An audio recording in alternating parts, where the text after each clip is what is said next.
Beaucoup de personnes ont l'impression, lorsqu'elles sont dans la rue, lorsqu'elles se déplacent dans la rue, d'être observées, d'être constamment observées. Elles ont l'impression, lorsqu'elles marchent, que tout le monde la regarde. C'est une impression extrêmement désagréable et on va en parler ensemble.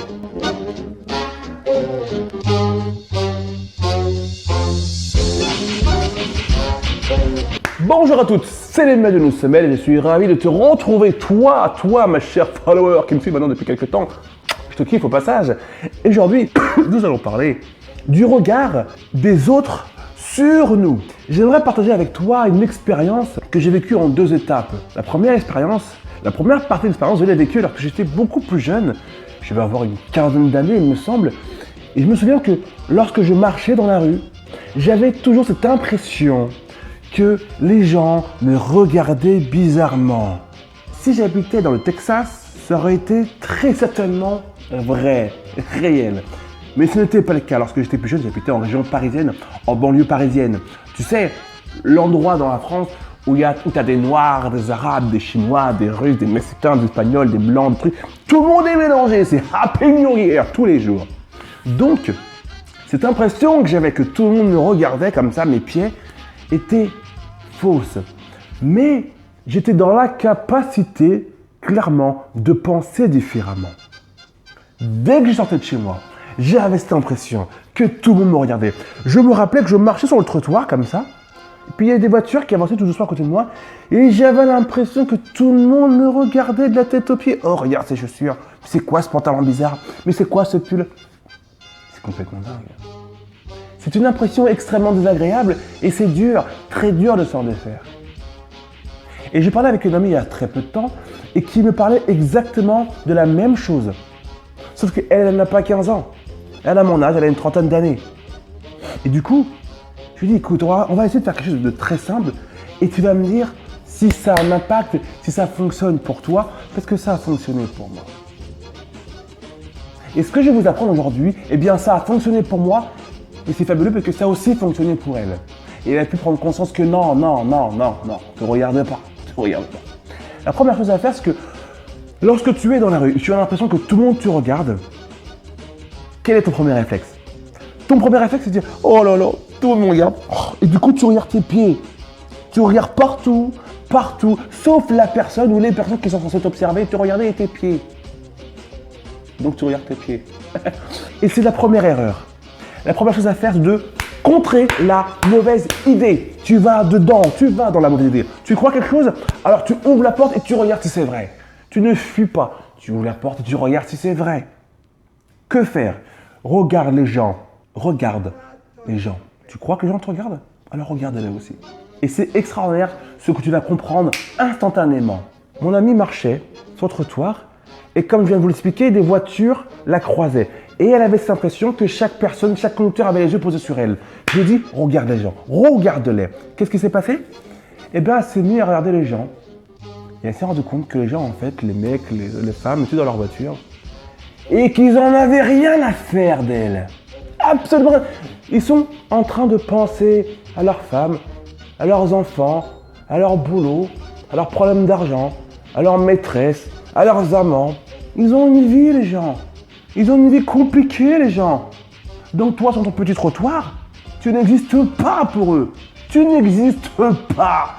Ils sont, les personnes que tu crois sont dans leur bulle. Ils pensent à là où ils vont. Ils sont en retard. Ils sont en avance. Ils vont à l'entretien d'embauche. Ils sont stressés. Tu n'existes pas. Tu n'es pas suffisamment extraordinairement important dans leur vie pour que brusquement, oh mais c'est qui? Oh mais quel pantalon? Non. Et cet exercice tout simple, en quelques heures, a transformé cette philosophie, cette mauvaise philosophie qu'avait mon ami et que j'avais moi aussi étant plus jeune. Et très vite, on se rend compte que les gens ne nous regardent pas dans la rue. Personne ne te regarde. Nobody. Sauf si tu as les cheveux rouges, un masque de Zorro et une cape de Batman ou de Superman. Effectivement, ça va attirer le regard. Mais si tu es dans le standard universel, personne ne te regarde. Et encore une fois, même si tu es excentrique dans ta façon de t'habiller, si tu vis dans une grande ville, tout le monde s'en fout de toi. Au peu des cas, les peu de personnes qui vont te regarder, ils vont te regarder 2 secondes. Ils vont te regarder 2 secondes parce que tu vas les surprendre. La seconde d'après, ils sont dans leur délire, ils sont dans leur vie, dans leur bulle, dans leurs soucis quotidiens. Tu n'existes pas. Tu n'es pas suffisamment important dans leur vie pour qu'ils puissent vraiment faire une fixette sur toi, sauf si, encore une fois, tu travailles à poil. Ok. Deuxième chose à faire qui est extrêmement intéressante, mon ami me disait aussi qu'elle ne supportait pas, vous savez, quand vous marchez dans la rue et que vous passez devant des restaurants. Qu'est-ce qui se passe? Vous avez affaire à des gens qui sont assis à une table. Et soit à l'intérieur du restaurant, soit sur le trottoir. Du coup, vous passez vraiment à 30 cm de leur table. Et là, vous avez 5, 6, 7, 10, 15 tables. Et là, vous avancez. Et mon ami avait cette impression désagréable que toutes les têtes se tournaient vers elle. Et elle me disait, mais à chaque fois même que je passe devant ces restaurants, j'ai une boule au ventre. Je me dis, mais tout le monde va me regarder. Alors j'espère que tout va bien, que mes cheveux sont bien trucs, que ma jupe ceci, que mon manteau, que... Elle est trop mal. Alors je lui ai expliqué, tu sais, ma bille, il y a deux choses. La première, tout simplement, si pendant que j'en mange avec leurs amis, avec leurs fiancés, leurs femmes, leurs amants, j'aime bien parler de ça un peu, leur maîtresse, c'est trop drôle, et qu'elle lève les yeux sur toi plus de 5 secondes, il y a deux solutions. Soit tu es extrêmement belle et du coup ils sont sous le charme, soit leur conversation à table, d'accord, n'est pas suffisamment intéressante et du coup, toi tu es là, tu bouges. Tu as un élément qui bouge dans un décor chez eux qui ne bouge pas. Du coup, voilà, ils sont occupés pendant quelques minutes, pendant quelques secondes, ils vont te regarder. Ça va combler le manque d'interactivité qu'ils ont à table. Et voilà, tu leur as un peu sauvé la vie du coup. Ils vont pouvoir dire, t'as vu ta fille, tu vas être le sujet de conversation d'une personne qui, au préalable, n'en avait pas. C'est tout, ni plus ni moins. Tu n'es pas suffisamment importante pour que tout d'un coup tu deviennes le sujet ultime. Genre, wow, t'as vu? Non. Tu as juste été un élément qui bouge à côté d'eux. Ils ont levé les yeux, t'ont regardé. Fin de l'histoire. 2 minutes après, tu n'existes plus. Ils ne se souviennent même pas de t'avoir vu. Ils ne se souviennent même pas de t'avoir vu. C'est très important de capter cette idée. Et deuxième point, c'est que dans ce cas-là, si quelqu'un te regarde et que ça te gêne, si tu as l'impression que tout le monde te regarde et que ça te gêne, souris aux personnes qui te regardent. Et ce qui est fabuleux, c'est que quand tu donnes un sourire, tu le reçois. Souris à la personne qui te regarde et elle va te sourire en échange. Fin du stress, fin de l'anxiété, fin de l'histoire, tu te sens mieux, on t'a souri. Un sourire en réponse, qu'est-ce que ça veut dire? Ça veut dire que tu n'es pas bizarre, tout va bien. 2 personnes se regardent, elles se sourient. Elle va mieux, tu vas mieux, Inch'Allah, bistoufra, tout va bien. Tu vois ce que je veux dire? Fin de l'exercice. Et c'est ce qu'elle a mis en place. Elle passe dans le restaurant, et puis là, elle se rend compte que, non, on fait compte sur les 10 personnes, mais personne ne me regarde, aussi une personne. Elle me regarde, qu'est-ce que je dois faire? Sourire. Elle sourit, elle en va sans sourire. Réponse, il le sourit aussi.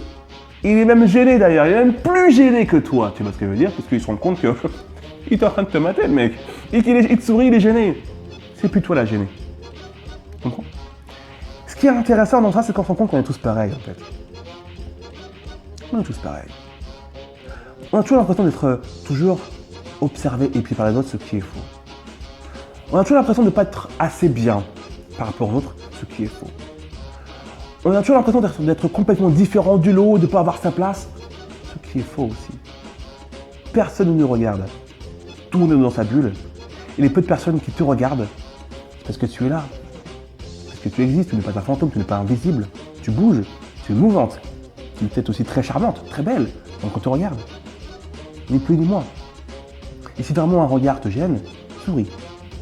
Mais le regard de l'autre sur vous n'est pas forcément un regard de critique. Gardez cette citation en tête. C'est la mienne. J'aime bien. Je vous l'offre. C'est cadeau. J'espère les filles que cette vidéo vous a plu et si c'est le cas, je vous invite, vous le savez très bien, à la partager. Et surtout, à mettre un petit pouce bleu, pouce bleuté comme disait un autre camarade à moi sur YouTube. En tout cas, j'espère vraiment que vous allez bien et que cette vidéo vous aura apporté du bon. C'est le but de cette chaîne YouTube. Prenez soin de vous et n'oubliez jamais les filles que votre beauté c'est de réussir ce qui vous semble impossible. Tout à fait. Ciao!